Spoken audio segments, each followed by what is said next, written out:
Wow, what a welcome, huh? It's really coming home after so many years, and this was possible because of divine mercy, and this was also possible because of one person who was very crucial to make these things happen. He will receive a lot of graces up there in heaven, but also I would like to thank him here.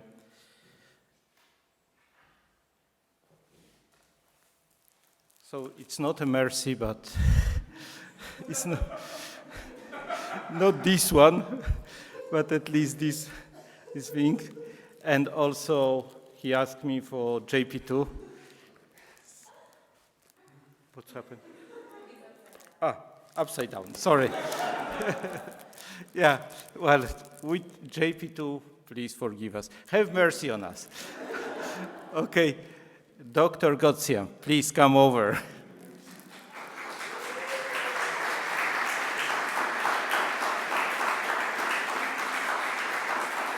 So, thank you very much.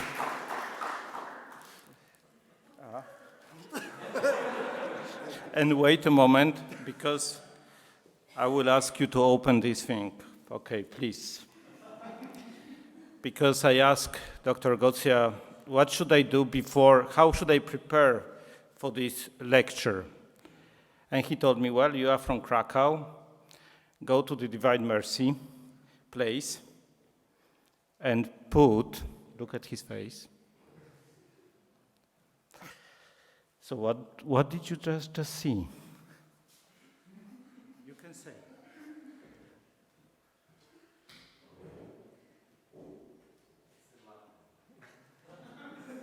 No, in English. Ex ossibus Sancta Faustinae.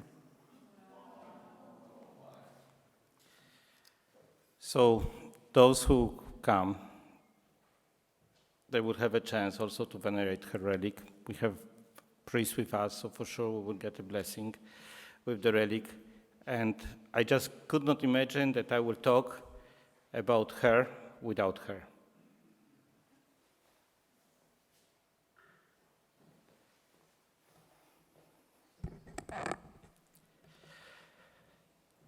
Lord Jesus, I'm humble and blessed to stay here next to Sister Faustina, next to her relic. O Lord, she was chosen by you to be your secretary and witness to your divine mercy.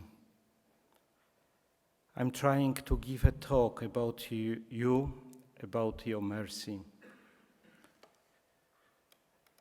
I would so much prefer to be one of those candles standing by her relic, worshiping you through the lights that they are giving, and just being silent. But as you call me to speak, I entrust to you the whole talk on the 7th day of the novena before the feast day of Pentecost.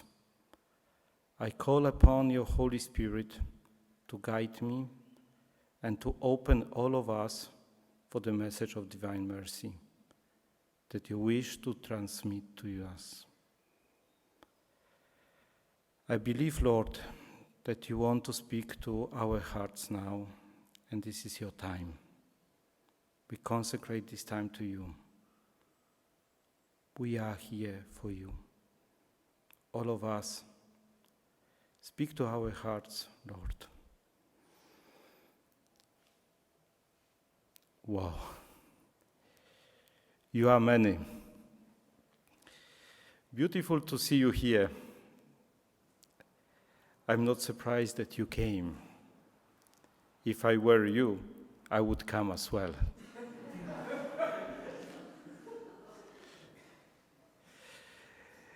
It is such special evening. And to be here on that very evening at the ITI, in the place that it was founded by John Paul II, the secretary of the Divine Mercy, is very meaningful. So now, ladies and gentlemen, brothers and sisters, you can close your eyes as I will read few sentences of JP2. I want you to hear them. Imagine that he is speaking to you these words. Now I might help you a little bit with my perfect Polish accent to imagine that this is Jumbo 2. Between us. I've been working very hard on this accent for over 50 years.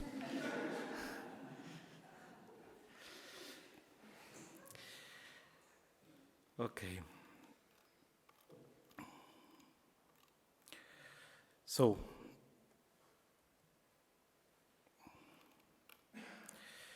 there is nothing that man needs more than divine mercy, that love which is benevolent, which is compassionate, which raises man above his weakness to the infinite heights of the holiness of God. The message of divine mercy, John Paul II says, that Christ himself chose to pass on to our generation through, back then it was said by Blessed Faustina, and it is a message that is clear and understandable for everyone. Anyone can come here, meaning to Krakow, to Poland, look at this picture of the merciful Jesus, his heart radiating grace, and hear in depth of his own soul what Blessed Faustina heard. Fear nothing. I am with you always. And if this person responds with sincere heart, Jesus, I trust in you, he will find comfort in all of his anxieties and fears.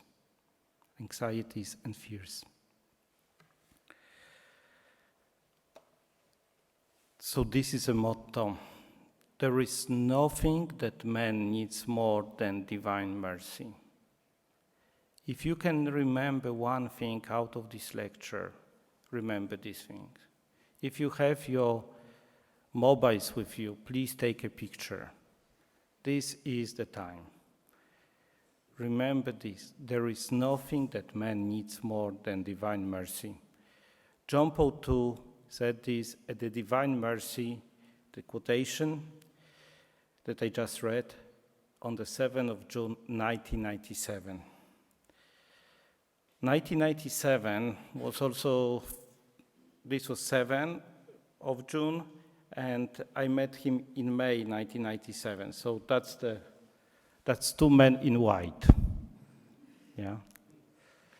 As you can see that both of them, they spoke, you can guess very easily, from the Polish perspective. And yesterday I asked our rector, beloved Professor Dolna, where should I start? And he confirmed, please tell to the students about John Paul II. So I hope that I will start with John Paul II, and St. Sister Faustina will have nothing against. So, 85 years of the very rich pontiff. You can see that's body language. You can see that tells a lot who feels more comfortable there. He was not only recognized among Catholics, he was also recognized by other newspapers. As you know, I'm working at the journalist department now. So there was many times he made it to the front page of the Times. And 13th of May 1981, the famous fulfillment of the third secret of Fatima happened. And then we had the year 2000 when he came to the Holy Land. But for us, already team mentioned this, the year 1995 is very crucial. That's where I saw for the first time in my life Padre Jurko, Padre Juraj. We were in the Auditorium Maximum up there on the ladders cleaning the lights. That's how we met, up high there. And hopefully the rest of our life we will spend also up high there. Then who else was there? Yeah, I see children of those who were there, but I don't see then people. So the parents. So this was 1995. No one knew where we are heading, but one thing we knew that we supposed to go to Rome, 1996, but guess what? We had the audience with the Pope, but we did not show up. So we missed our chances. And there was one person in the group who spoke Polish. And that was me. So they set me up that I should go to Cardinal Dziwisz, well, he was back then in Monsignor, and convince him that we were not informed, that someone forgot something somehow. And well, it was not that it was not that easy because I did not know to whom I'm talking. I did not know that I'm talking to the secretary of JP2.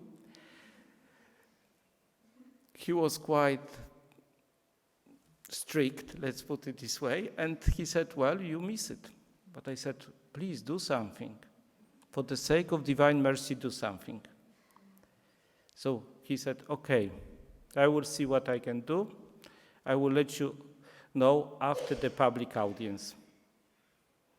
And he came back and said, tomorrow, 6:30, bronze door, how many of you are there?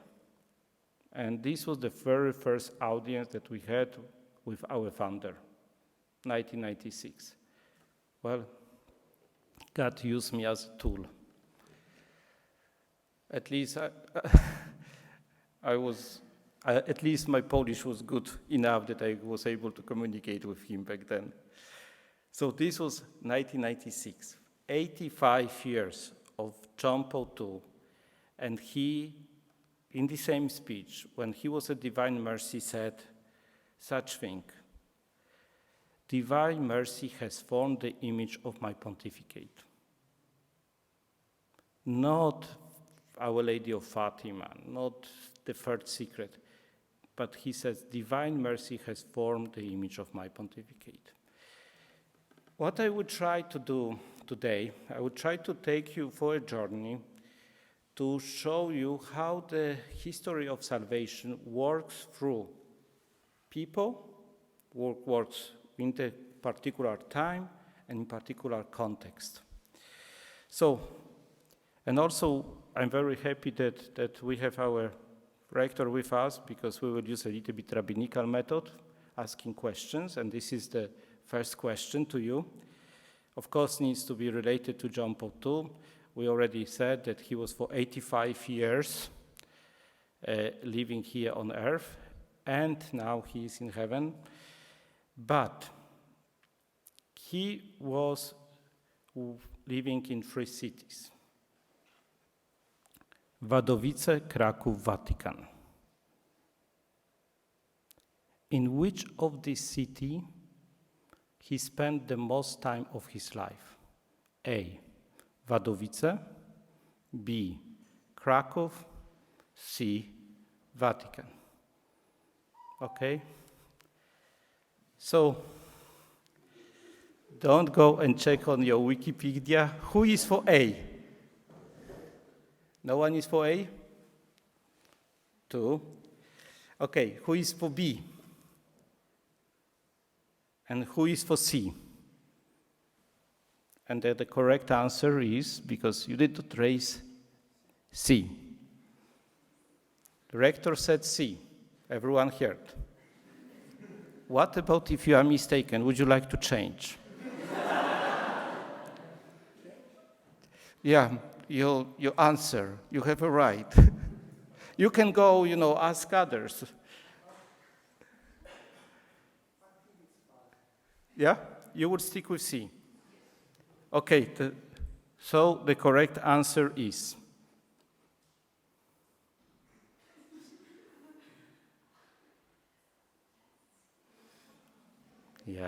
so you have the correct answer in front of you. Yeah. Wadowice, first 18 years of his life he spent. Krakow, 40 minus 2. Why? Because he went abroad to study in Rome. Oh, you don't see? You still see. You like sea of ocean. sea of mercy. Okay, and then Vatican, 27 years. So if we look at his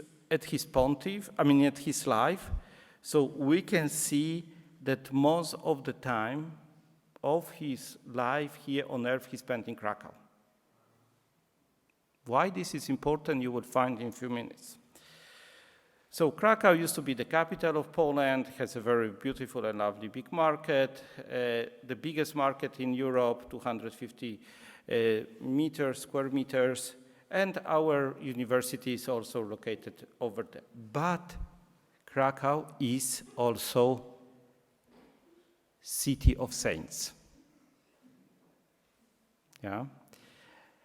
And if you think about the saints of the 20th century, many of them, they were connected with Krakow, or at least very important saints. Here I present like 4 saints, so you can, and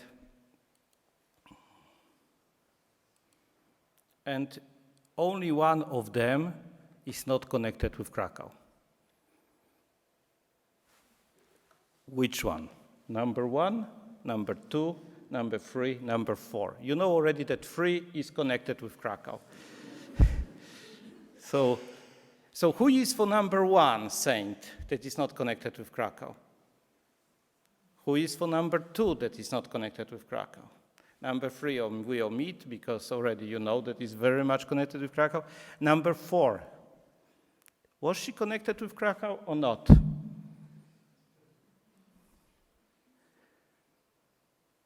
Okay, the person who is not connected to in Krakow is here. So that's Edith Stein. Edith Stein and Maximilian Kolbe, I put it on purpose by side next to each other, because the one died in Auschwitz, Maximilian Kolbe, and Edith Stein died in Birkenau. Maximilian Kolbe and John Paul II and Saint Sister Faustina, all of them, 3 of them, they were connected with Krakow. So somehow the divine providence worked that Krakow became important city that will play a very important role for spreading the message of divine mercy. Once again, the divine mercy has formed the image of my pontificate.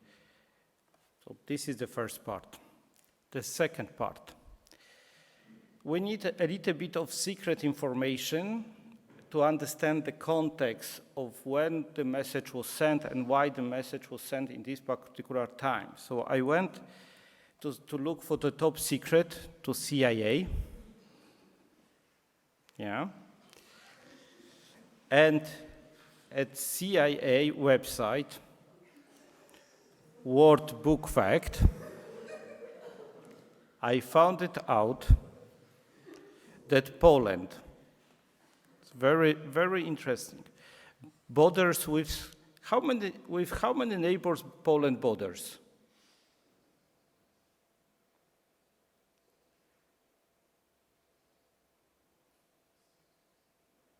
Okay, we will go to 1 up to, let's say, 12. 1 to 12. Who is that borders this neighboring with one country, like Spain and Portugal, for example? No one. With 2 countries,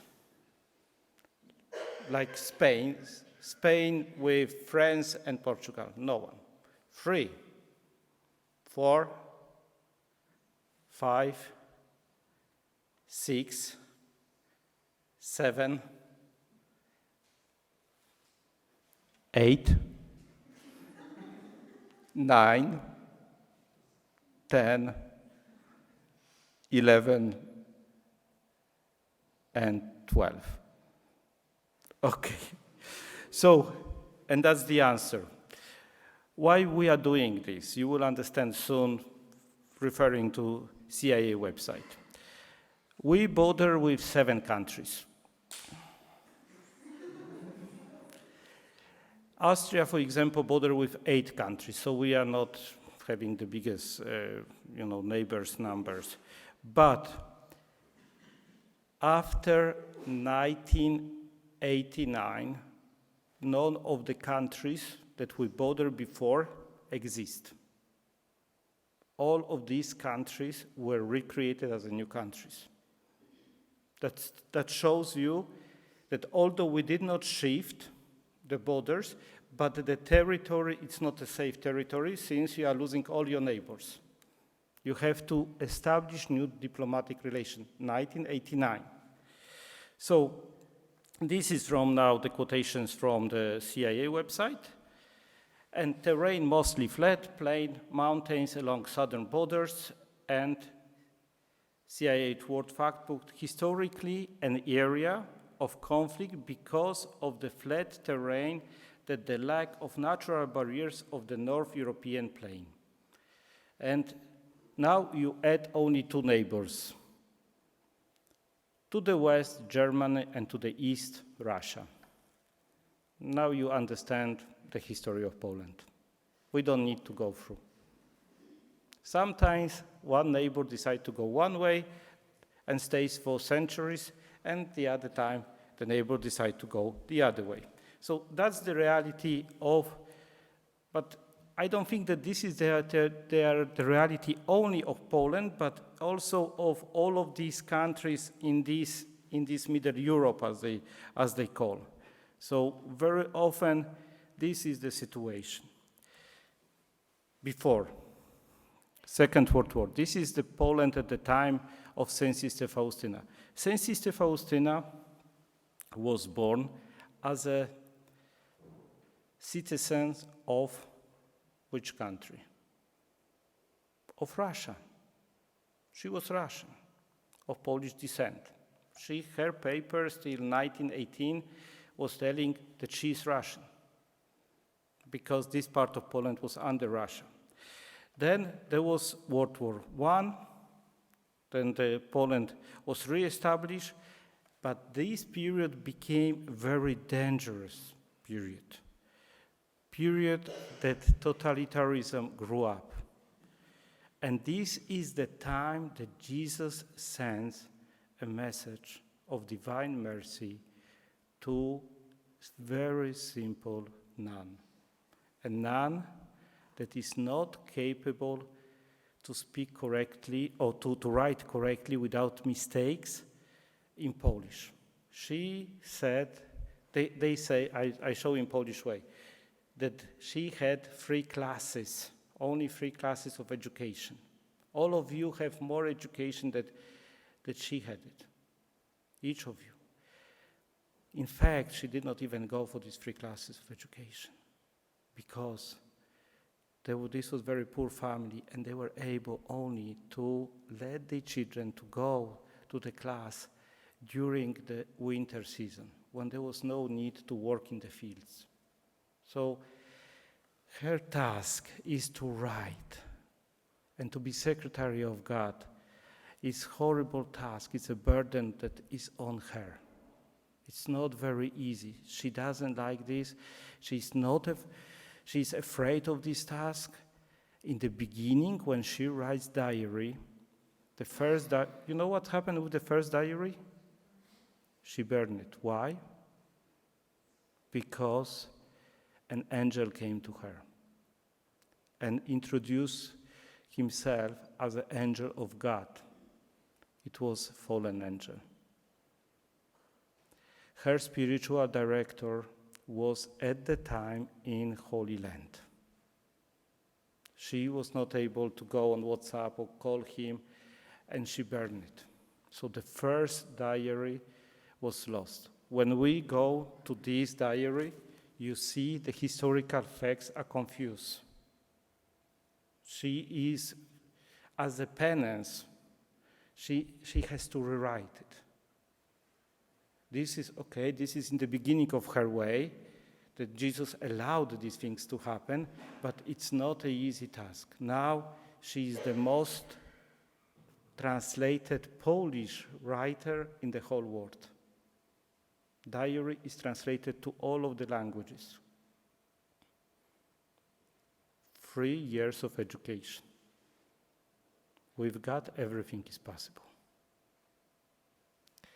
So, Second World War. Second World War for Poland starts in 1939, 1st of September. Just to, you know already the context, historical context. We are attacked by Germany from the west, and Stalin attacks us on the 17th of September from the east. 52% of the terrain is taken by Stalin. So this is the context. Saint Sister Faustina prophesies about Second World War and things that will happen in the Second World War. She says what will be needed, that the mercy will be very much needed in the context of the Second World War. She has a vision, for example, of Warsaw, that Warsaw is completely destroyed. That's what happened, that Vilnius, the city of Vilnius, capital of Lithuania, will be safe during Second World War. And that's how it happened. So this is 1939, Germans moved on the 6th of September because the border was very close to Krakow, and on the 6th of November, 2 months, the oldest university where John Paul II, as a Karol Wojtyła, is enrolled in Polish studies, is shut down. Karol Wojtyła, as a young man, he's 19 years old, in order to save his life, and not being forcefully sent for forced labor to Germany, he needs to go for a difficult, dangerous work with the stones in quarry. And this quarry is located by the place of Divine Mercy. So when you come now to Divine Mercy, you see two towers like in Tolkien. One is of John Paul II, and the other is of Divine Mercy. So that's the things. What happened on the 6th of November? 6th of November, Germans move in, and there is Sonderaktion Krakow. They arrest the professors, they take them away, and university is shut down for 6 years. 6 years, the best life, just imagine. 1939, Karol Wojtyła is 19 years old. And just calculate 6 years, the best years of your life, you are not allowed to study. Most of you are in this age. So you can feel it, how it is when you can be punished. If you go to underground university, he is doing that. He's actually even in underground seminary. But for this, he could be sent to Auschwitz. So this is the dangerous things that we have. In all of this context, he also says these things. The message of Divine Mercy has always been near and dear to me. It is as if history had inscribed it in the tragic experience of the Second World War. In those difficult years, it was a particular support and inaccessible source of hope, not only for the people of Krakow, but for the entire nation. This was also my personal experience, which I took with me to the See of Peter, and which, in a sense, forms the image of this pontificate. I give thanks to Divine Providence that I have been enabled to contribute personally to the fulfillment of Christ's will through the institution of the Feast of Divine Mercy. Here, near the relics of Blessed Faustina Kowalska, I give thanks also for the gift of her beatification. So as we can see, John Paul II see this in the context of Second World War, that he is saying that this is a difficult time and we survive because of divine mercy. He even says entire nation. And here I don't want to only talk about John Paul II. So to be fair, I also refer to our present Pope, Pope Francis. And 10 years ago, he met with the priest of Archdiocese of Rome in the Lent season, and they had a retreat, and this is what I'm going to read you from this retreat. Listen to the voice of the Spirit. Listen to the voice of the Spirit that speaks to the whole church in this our time, which is in fact the time of mercy. I'm certain of this. We have been living in the time of mercy for 30 or more years up to now. It was instituted by Blessed John Paul II. He had the intuition that this was the time of mercy. We think of the beatification and canonization of Sister Faustina Kowalska. Then he introduced the feast day of the Divine Mercy. He moved slowly, and went ahead with this. In the homily for canonization, which took place in the year 2000, Saint Sister Faustina is the first saint of the third millennium. The first saint of the third millennium is Saint Sister Faustina. John Paul II stressed that Jesus Christ's message to Sister Faustina was placed in between two world wars, as I presented here, and is very linked to the history of 20th century. Now, how will the future of man be on earth, he says. And John Paul II said this in the year 2000. It is not given to us to know it.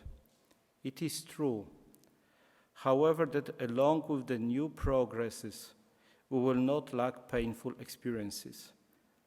However, the light of divine mercy, which the Lord wished virtually to give again to the world through the charism of Sister Faustina, will illuminate the path of the man of the third millennium.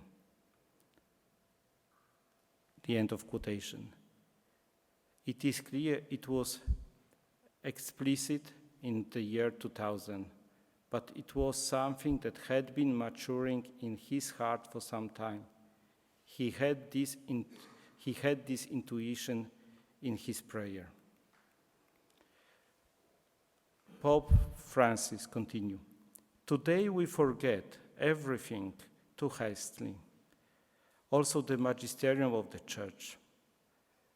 It is inevitable in part, but we cannot forget the great contents, the great intuition, and the consummate left to the people of God. And that of the divine mercy is one of those." And he goes explaining that it's very important for a priest to go and use confessional boxes and to work on of spreading the message of divine mercy. So this is the Pope Francis. By the way, what time is it? What do you mean?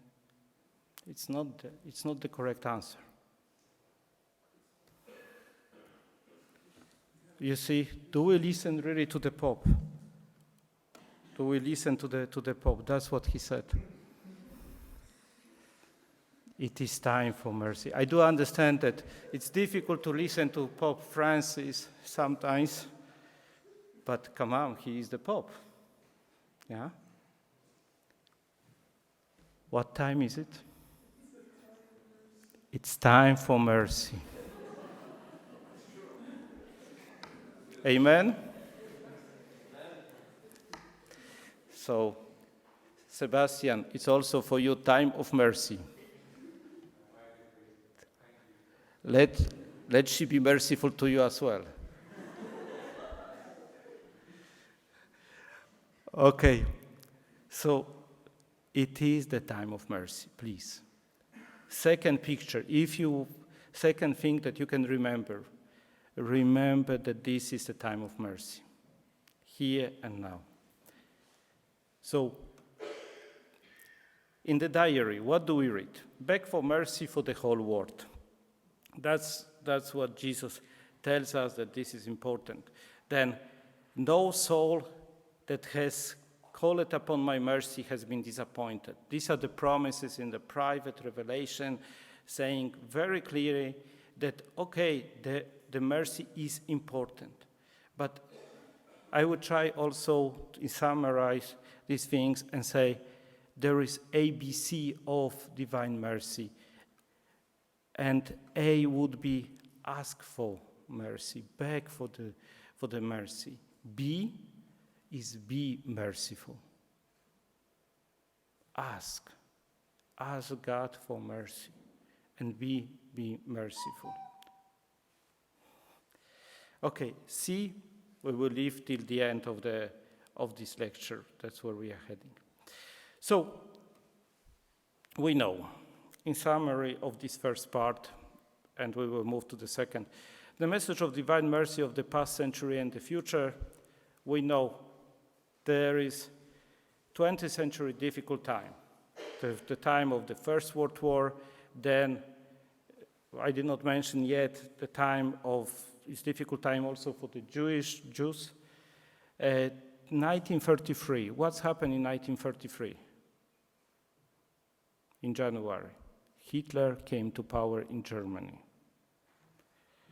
You can see 3 million Jews living in Poland. Only there was bigger diaspora, Jewish diaspora in America than in Poland. But this is the biggest diaspora in whole Europe, and this is overshadowed by the anti-Semitic feelings that leads later to the Second World War. We have Auschwitz. Auschwitz is just an hour away from Krakow, very close. You have Divine Mercy, capital, and Auschwitz. How can you understand Auschwitz? It's very difficult. Most likely will not be able to understand Auschwitz. Why God allowed Auschwitz to happen? And other people say, where was God? Yes, such a strong statements. But then I'm asking, okay, it's very easy for us to point always towards God. But I will say, and where was human person? Where was a man in Auschwitz? We created Auschwitz, not God, but we created Auschwitz for each other. So in all of these things, we have St. Sister Faustina. 1905, she is born. Till 1918, she is a Russian citizen. Then, when she dies, how old was Sister Faustina? You can see 33 years old, like Jesus. In 1938, 44 years old was Maximilian Kolbe. 18 years old was John Paul II, and another person of 20th century that is connected not with Poland, but with India and also with Albania, is Mother Teresa of Calcutta. Tim can tell you more because met her. So that's what we have. This is the context. Nevertheless, to this lady, to this nun, very simple nun of so-called second choir, Jesus came with such a powerful message for our time, for very difficult time, and told her, paint this image. Another thing, she was not a painter. She was not a writer, she was not a painter. She went to confession, she confessed to the priest and told to a priest, well, I cannot do it. And the priest says, okay, if you cannot do it, Jesus will not ask you for anything that you are not able to do it. So this you are absolved, you can go and pray in front of the altar. So Sister Faustina went, did the penance, and she hears right away in her heart locution of Jesus' voice saying, no, the image of me in your heart already exists. I want a true image. So don't go this way that you have just an image for yourself. I want an image as a vessel that will be all over the world and people will beg for divine mercy. Sister Faustina, simple nun. She was just average, very simple, nothing special. When she went to be admitted, the Mother Superior, we know that because it's written, she said, okay, I met Faustina Helena Kowalska, and she's nothing special. Nothing special. She was able to hide these things in herself. Because she was nothing special, she was constantly on being like sent from one place to another place. She was a second choir, as they used to say. So you can see 13 different places where she lived, Poland and Lithuania. Back then, Poland, this part, Vilnius, was part of Poland before Second World War. So that's the reasons. She did not have to cross the border, let's put it this way. But in order to make for you simple, remember these three places: Krakow, Płock, and Vilnius. Krakow, because that's where she died. Płock, that's where she had a vision on 22nd of February 1931 of Merciful Jesus. And at Vilnius, because the original picture is in Vilnius. It was painted there, and it is still until today in Vilnius. Okay. The original picture is this one closer to the center, and there are other pictures. So St. Sister Faustina went to Michał Sopoćko, who found a painter, who was willing to listen to this nun, who has visions. There was also difficulty because she confessed to the confessor about this vision, so he could not reveal the secret of confession, so he had to explain to the painter in such a way that will not reveal the secret of confession, that there is a need of painting this image, and Sister Faustina was not happy. She is not happy, she complains to Jesus. Who will paint you so beautiful? And Jesus responds, it's not through the brush, it's not through the paint, but through the message. People will receive the divine mercy. So don't worry about that. So then, let's compare. What's the difference between the one in Vilnius and the other one? Image communication. Do we see the difference? So what would be the striking difference? It's connected also with the diary, by the way, with one statement of Jesus there. Okay, in psychologists say that one thing, how can you tell that your children are lying? You need to look into their eyes, because eyes are very difficult to hold it. Look into the eyes of Jesus.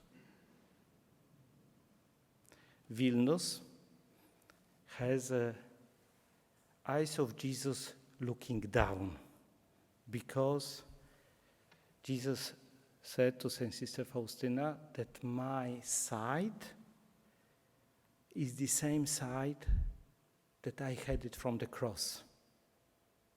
So Sister Faustina told this to the painter, told this to her spiritual director, and they put the eyes down on purpose. Then at the other images of divine mercy, we have eyes more directly at us. So that's the major difference. Yes? So then let's see the message. I trust in you. The graces of my mercy are drawn by means of one vessel only, that is trust. The more a soul trusts, the more it will receive. By the way, you know that this is the same woman, yes? She didn't remember that picture. Yeah. So this is the same woman. They were looking for her, etc. But trust. Poor earth, I will not forget you. I will not be an obstacle to my return. It will not be obstacle to my return to earth, to encourage souls and inside them to trust in God's mercy. This immersion in God will give me the possibility of boundless action. Diary 1582. Once again, trust in God's mercy. Trust in God's mercy is very, very important. Okay. What I'm telling you now is science fiction. It's more fiction than science because it's impossible. Satan believes in God. Does not even believe because knows that God exists, yes? But Satan is not able to trust God. Trust is so important. So, Polish version, let's try. Jezu, ufam Tobie. Jezu, ufam Tobie. Jezu, ufam Tobie. So, with these things, we can say now the C. What stands for C? A, asking. B, do you remember what was B for? Be merciful to others and also to yourself as well. And C, complete confidence in trust. Complete confidence in trusting God. He knows better what is better for us. And believe me, that's how it is, that's how I felt in my life. So this is the time of Sister Faustina when she hears, she has visions, she has locutions, she fights. She's a warrior, by the way. There is a lot of language that is fight, for struggle, etc. But it was not that easy for her. She was always surrendered with worries. The trust was very, very much needed for her. So in her life, and here I will bring maybe less known fact, in her life, when we look at Płock, the message, that's where she saw merciful Jesus. We have another powerful story. The same city, the same street, the beginning of 20th century, there is a very strong devotion, a very pious devotion found by Blessed Honorat Koźmiński called Maria Vitae, those who live like Mary. You probably did not hear about them, but just to illustrate you. This lady, Feliksa Magdalena Maria Franciszka Kozłowska, had also visions of merciful Jesus. There is also message of mercy sent to her, but 20 years prior to Sister Faustina. She also writes the chaplet. She also has a locution. She is able to levitate, etc. They build beautiful churches where they put the Eucharist in the center. That's what they focus on. But nevertheless, when they want to establish themselves, when they go to Rome, Rome says no, and does excommunication of this lady. How bad this devotion went. Okay, here we have a bishop, first bishop. Jan Maria Michał Kowalski, the same name. Kowalski, Kowalska, it's Smith in Polish. It's very typical. Helena Kowalska, so it's not a relation. But what happens? That you can see what they wear on the breast. They wear the monstrance because they're supposed to focus on adoration. But something went wrong, very badly wrong. Satan really made a very strong work there. It's because what happened, that they started to ordain women. This happened in Poland. It's not America, it's Poland. It's the same street that Saint Sister Faustina has a vision. It's only 500 meters apart from each other. And she knows that they are the schismatics, the heretics are living there. And they are also focused on divine mercy. And Jesus talks to her more about divine mercy there in Płock, in the same city, on the same street. So she was frightened. She was really frightened to write this. She needed a direction to lead her through in her life. So this is what we have. Then, we are about to finish. You remember ABC. So C is the trust. If you open diary, you will see these strange pages. One page is white, and the other is with the cross. Yeah, you can have a homework tonight. Try to look for this page in diary. Here, with the cross, in the middle is written, "From today on, my own will does not exist." And on the other side, St. Sister Faustina wrote, "From today on, I do the will of God everywhere, always and in everything." If we look at the size, you can see that St. Sister Faustina did not come with this great statement right in the beginning. Okay, she wrote more after she surrendered to Jesus completely. But that's the thing. So it's not an error of a printer. That's how Sister Faustina did it. So, just to summarize, these few things that we did. We would need to go to Israel. And this is the Mount of Beatitudes. One of these 8 Beatitudes is the Beatitude connected with mercy. Blessed are the merciful, for they will be shown mercy. So A, ask for mercy, be merciful, because you will obtain mercy. And C, have the complete trust. You are to be a living reflection through love and mercy. Be always merciful towards other people, especially towards sinners. So that's what Jesus tells us. Remember, mercy can help you.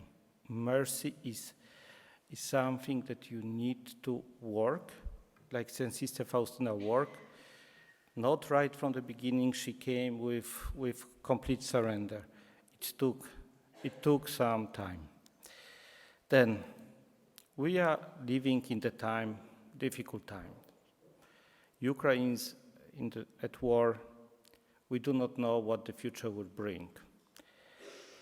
And it's not very peaceful. We all need peace. Everyone talks about peace. Peace in Hebrew is shalom. And if we look into what Jesus said, he says this thing: mankind will not have a peace until it turns with trust to my mercy. So it seems like we are looking for peace. We all want to live in peaceful world. But what we need is mercy.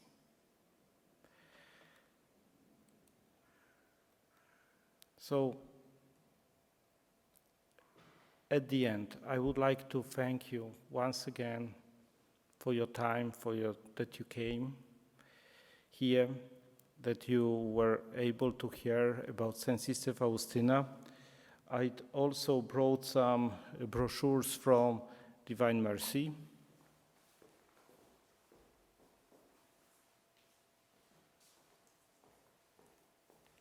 So you can take for yourself, because that's also what Dr. Andrzej Gosia told me, take something from Divine Mercy. So I took it here, but he was not expecting that already I got a permission from Mother Superior for the relict, because he told me, and I did not do it, I did not touch these brochures to the relict. There in the brochures, you can read about Krakow, the history of the shrine. History of the shrine is connected with Potocki's family. One of the founders was Teresa Potocki. It's not a daughter of Terex. But I remember when the Mother Superior, where we introduced Teresa to Mother Superior, and she says, "Oh, so you are like our founder," because Teresa Potocki was the person who found the place. Then you can read about the miraculous image. This image is not the original image. The original is in Vilnius, so the eyes looking at front, not down.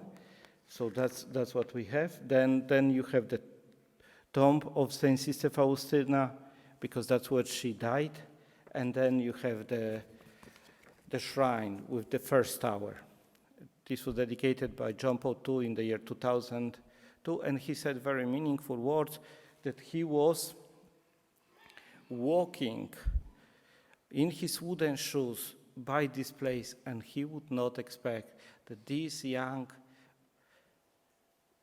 man one day would be dedicating this place to Divine Mercy here.